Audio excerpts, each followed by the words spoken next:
मेरा यहाँ पे फिज़िकल फिटनेस बहुत कम पड़ गया, ऐसा मुझे लगता है। जितना हो सका था मैंने किया कि शूटिंग ऐसा गेम है, इवेंट है जिसमें फाइनेंशियल बहुत सपोर्ट लगता है। कहा जा रहा है कि भाई दूसरे महेंद्र सिंह धोनी है। आपकी जो स्ट्रगल स्टोरी है, आपका जो करियर है, काफ़ी हद तक महेंद्र सिंह धोनी से मिलता है। ये धोनी का थाला फॉर अ रीज़न का क्या चक्कर है? उनका भी रेलवेज़ में था एंड मेरा भी रेलवेज़ टीसी करके ही जॉब था। पेरिस ओलंपिक 2024 में स्वप्निल कुसाले ने एक नाम कमाया है, भारत के लिए मेडल लेकर आए हैं, देश को गौरवान्वित किया है। हमारे साथ इस वक्त बैठे हैं, बड़े शाई नज़र आ रहे हैं। पहले तो अभी स्टेज पर भी बड़े शाई नज़र आए, बहुत कम बातचीत की। यहाँ पर पॉडकास्ट में उम्मीद करेंगे कि आप ज़्यादा खुलें और इंस्पिरेशन भी दें लोगों को, कि बहुत सारे लोग जो है शूटर बनना चाहते हैं, लेकिन इंडिया में शायद अब तक राइट ट्रैक उन्हें नहीं मिल पाया है। क्योंकि हम जैसा कि पहले हमारे गेस्ट से भी बात कर रहे थे कि भाई क्रिकेटर बनना इस देश में बड़ा आसान है। बहुत सारी सुविधाएं हैं, बहुत सारे कोचेज हैं, शायद आपके हर गली दूसरे मोहल्ले पर भी एक कोच मिल जाते हैं आपको। शूटर बनने की बात आती है तो कोल्हापुर से आप आते हैं। इंडिया के बहुत सारे स्टेट्स ऐसे में जहाँ पर भाई पॉसिबिलिटी ही नहीं है शूटर बनने की। तो शुरुआत में मैं चाहूँगा कि आप अपनी अगर जर्नी को बताएं कि भाई आप वहाँ से कैसे निकल कर आए। जैसे कि मेरे पापा है टीचर है, मम्मी घर में हाउस वाइफ है एंड पापा का थोड़ा सा कहना था कि मैं घर में ज़्यादातर पढ़ाई करता नहीं था, मोस्ट ऑफ द टाइम थोड़ा सा बाहर ही खेल कूद रहता, तो उन्होंने हॉस्टल में मुझे भेज दिया ताकि ये पढ़ाई करे। लेकिन वहाँ जाने के बाद तो पढ़ाई तो हुई नहीं, कुछ और बस चले कुछ और इस खेल कूद चल रहा था। एंड सडनली ऐसा लगा उनको कि वो हमारे यहाँ जहाँ पे महाराष्ट्र में क्रीड़ा प्रबोधिनी करके एक महाराष्ट्र गवर्नमेंट का एक स्कीम चलता है, जिसमें एथलीट जो रहते हैं या कोई भी जो रहते हैं बच्चे, उनको वहाँ पे भर्ती किया जाता है और उनके ऊपर ज़्यादा वर्क करके एथलेटिक्स हो या कोई भी गेम हो, तो उसके थ्रू उनको अच्छा परफॉर्म करने के लिए तैयार किया जाता है। तो वैसे उसका मेरा उसमें सिलेक्शन हो गया था एंड 2008 में। एंड उसके बाद फिर मैं एक साल बस फिज़िकल फिटनेस पे ध्यान दे रहा था, क्योंकि उनका एक क्राइटेरिया रहता है कि पहला साल पूरा फिज़िकल बिल्डअप करना है, उसके बाद ही जो गेम आएगा, गेम सिलेक्शन होगा, उसके थ्रू फिर उसमें वो माहिर हो जाएगा। तो एक साल ऐसे ही चला मेरा। उसके बाद उसी साल के एंड में मुझे फिर से एक बार टेस्ट देना पड़ा फिज़िकल फिटनेस का, एंड उसके थ्रू जो रैंकिंग पॉइंट्स आते हैं, तो रैंकिंग पॉइंट्स के बाद हमें पता चलता है कि हमारे बॉडी के हिसाब से और रैंकिंग के पॉइंट के हिसाब से कौन सा गेम हमें सूट करेगा।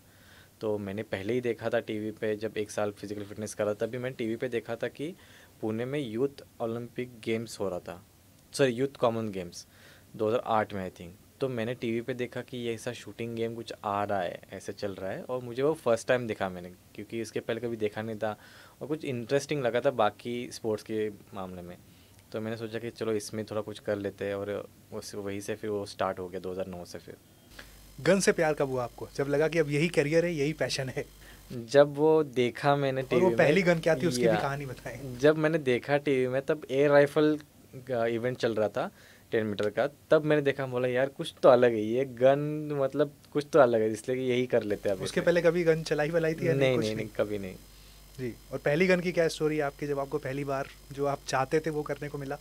जैसे कि एयर राइफल है वो नॉर्मल इंडोर होती है और 10 मीटर के इसमें होता है, लेकिन 50 मीटर जो होता है, जो रियल बुलेट होती है, उसकी रियल गोली होती है, वो 50 मीटर पे ऊपर हम फायर करते हैं राइफल में। तो वो मुझे बहुत पसंद है, उसका वॉइस सुनना और उसको चलाते टाइम पे जो मज़ा आता है ना, वो बहुत ही बढ़िया लगता है। तो मुझे आई थिंक एक 1.5 साल बाद वो चलाने के लिए मिला था, एंड मैंने फिर वो एयर राइफल छोड़ दिया पूरा कि अरे ये इसको क्या चलाना है, अगर ये असली वाली मिल गई तो उसको क्या ही चलाना है, ऐसा था। तो आई थिंक उसके बाद फिर .22 के ऊपर ही मेरा फोकस था ज़्यादा, जो 50 मीटर पे चलाते, तो वो चलाते बहुत मज़ा आता है। लेकिन अभी मैं मनु से बात कर रहा था, इसी राइफल को लेकर बात हुई, तो ये बहुत सारे आर्टिकल छपे हुए थे कि भाई इतने लाख की आती है, किसी ने या करोड़ों तक की बात लिख दी थी। आपकी कितने की है? जैसे कि मेरी राइफ़ल विथ एक्सेसरीज़ अगर माना तो 7-8 लाख के आसपास जाती है, क्योंकि ओनली राइफ़ल ही 5-5.5 लाख तक जाती है। फिर हमारा 3 पोजीशन एक ऐसा इवेंट है जिसमें नीलिंग में बैठते हैं हम, फिर प्रोन पोजीशन होती है, स्टैंडिंग होती है, तो उसमें अलग अलग एक्सेसरीज़ हमें चाहिए होती है और 3 अलग अलग सेट रहता है हमारा। तो वो तीनों का सेट का पूरा मिला के ऑलमोस्ट 7-8 लाख, कभी कभी 10 लाख भी जाता है अगर एक्स्ट्रा कुछ उसमें ऐड हो जाता है तो।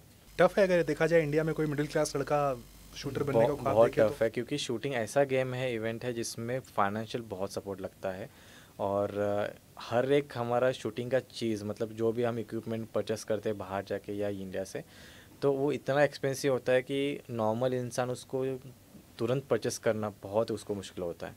तो फाइनेंशियल बहुत पीछे एक बैकबोन होना ज़रूरी है। कोई बीच का रास्ता भी है, क्योंकि अगर कोई मिडिल क्लास इंसान बनना चाहे, भाई वो नहीं अफोर्ड कर सकता, क्या तरीके होते हैं? कि ऐसा है कि जो अवेलेबल है अपने पास उसमें मेहनत करें।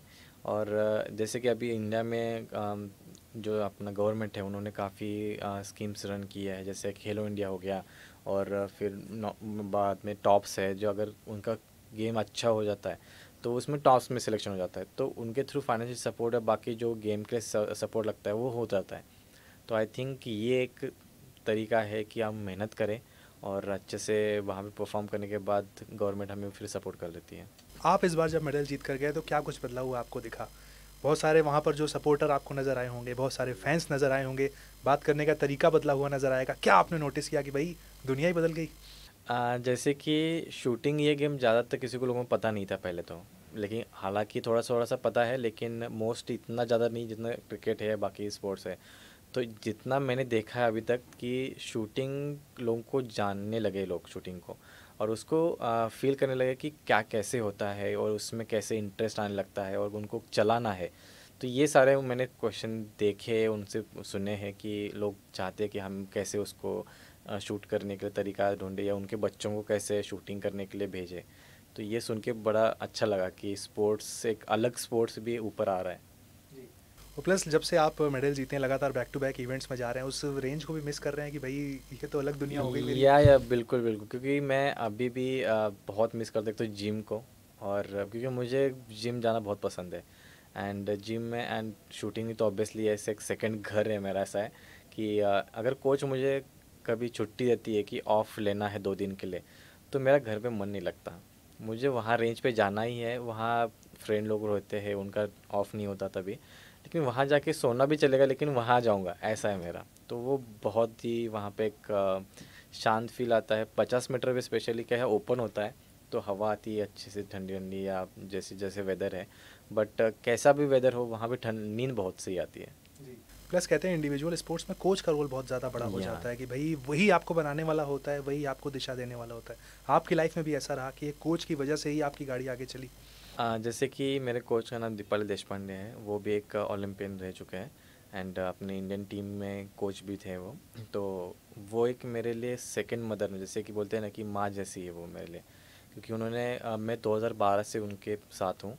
एंड तब से मैं छोटा था, तब से वो जानते हैं मेरा कि मेरा कब मूड ऑफ हो जाता है या मेरा शूटिंग कब ख़राब होता है, मुझे क्या नीड्स है, तो वो सब कुछ वो अच्छे बारीकी से जानते हैं। एंड इसके अलावा और एक पर्सन है मेरे लाइफ में कि उन्होंने जैसे कि जब मैं पुणे में शिफ्ट हुआ था तब से वो मेरे रियल ब्रदर नहीं है, बट भाई से भी बढ़कर जो बॉन्डिंग होता है वो मेरा उनके साथ, उनका नाम अक्षय अष्टपुत्र है।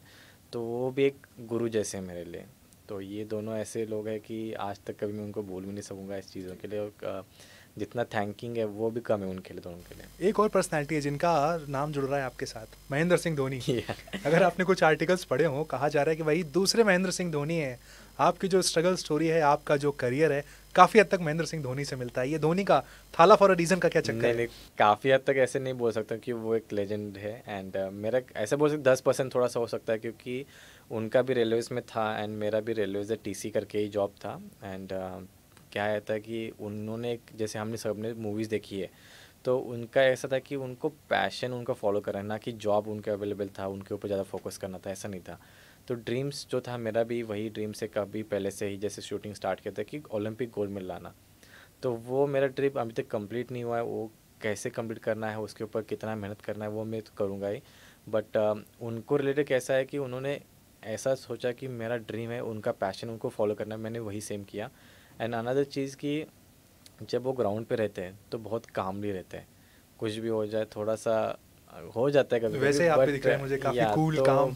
तो हमें भी वैसे ही रहना पड़ता है। तो आई थिंक ये दोनों सिमिलरिटी है, कभी कि मैं खुद को उस चीज़ के लिए उनसे ले लेता हूँ मैं। फेवरेट क्रिकेटर कौन है आपके, धोनी है? या राइट। धोनी है जी। तो भाई स्वप्निल साफ तौर पर कह रहे हैं कि धोनी के फ़ैन हैं, उनकी पर्सनैलिटी को फॉलो करते हैं। कुछ एक दो चीज़ें ऐसी हैं जो उन्होंने धोनी से सीख भी ली हैं। धोनी के ऊपर फिल्म बन गई है, आपके ऊपर बनती है, आप चाहेंगे आपके ऊपर पहली बात तो फिल्म बने, और अगर बनती है तो कौन करेगा एक्ट? देखो अभी तो मुझे वो पता नहीं कौन करे क्या नहीं है, बट फिल्म का ऐसा है कि जब तक गोल्ड मेडल नहीं आता तब तक मैं ऐसा भी नहीं चाहूँगा कि मैं इतना बड़ा बन गया हूँ। क्या बात। जब तक गोल्ड मेडल नहीं आता तब तक देश का नाम रोशन होता, तब तक खेलता रहूँगा। बिल्कुल गोल्ड मिल जाए इस बार आपको, आपने खुद को कहीं एनालाइज किया कि यार यहाँ चूक हो गई, ये एक कोई जैसे पॉइंट कि रहा? मेरा थोड़ा सा ऐसा था कि लैक्टोज इंटॉलरेंट पर्सन होने के कारण थोड़ा सा फूड में थोड़ा दिक्कत आती है, एंड कभी कभी कुछ चीज़ें इंग्रेडिएंट मिल्क प्रोडक्ट आ जाता है तब बॉडी में चेंजेस हो जाती है, क्योंकि टॉन्सिल्स पेन करना स्टार्ट हो जाता है एंड फिज़िकल फिटनेस नहीं होता। तो आई थिंक मेरा यहाँ पे फिज़िकल फिटनेस बहुत कम पड़ गया, ऐसा मुझे लगता है। जितना हो सका था मैंने किया, बट एंड मोमेंट पे जो होता है ना थोड़ा सा कि या ऐसा कह सकते हैं कि 1% जो होता है कि वो उस लेवल पे जाने के लिए थोड़ा सा एक 10% भी हो सकता है कि वो रह गया, वो आई थिंक वहाँ पे मिस हो गया। तो आई थिंक नेक्स्ट जर्नी में मोस्टली ज़्यादातर एक तो डाइट एंड फिजिकल फिटनेस उस पर ज़्यादा फोकस करूँगा। बिल्कुल, तो एक डाइट है और एक फिजिकल फिटनेस जिस पर फोकस करने वाले हैं। स्वप्निल साफ तौर पर कह चुके हैं भाई चूक कहाँ होगी उन्हें पता चल चुका है, लेकिन अगले ओलंपिक में छोड़ेंगे नहीं। बहुत बहुत धन्यवाद। Yes, Swapnil, thank you. आप हमसे बात की, उम्मीद करेंगे कि अगली बार जब आपसे मुलाकात हो आपके हाथ में गोल्ड हो। जी जी ज़रूर, thank thank you. Thank you.